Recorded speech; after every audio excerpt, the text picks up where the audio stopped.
We will guide you through how to make red ink splash effect in CapCut and PC. Quick disclaimer, skipping a single step will affect your final result, so you need to follow this step-by-step guide carefully. If this guide helpful, don't forget to like and subscribe. First, don't forget to comment if you still need our help or want to ask something, and we will reach you as soon as possible. Second, press the Windows key to open the Start menu and find CapCut by typing its name into the search field. Launch the CapCut desktop editor and wait for the application to finish loading before you begin editing.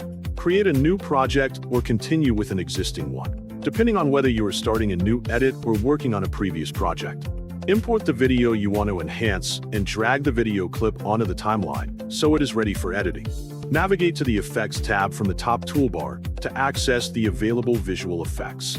Choose the Video Effects category to browse the collection of effects designed for video clips. Use the search feature to look for red ink splash or ink splash and wait for the matching results to appear. Browse the matching effects in the library and compare the available options until you find the red ink splash effect that best suits your project. Select the red ink splash effect and drag it onto the effects track above the video clip so it is applied correctly.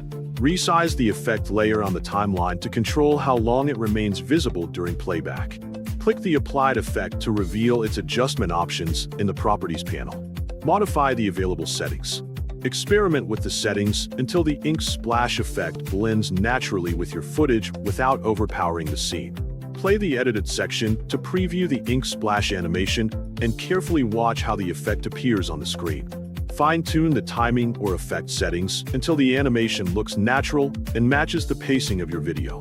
Make any final adjustments if needed before completing the project. Finally, save your project to keep the red ink splash effect applied along with all of your editing changes.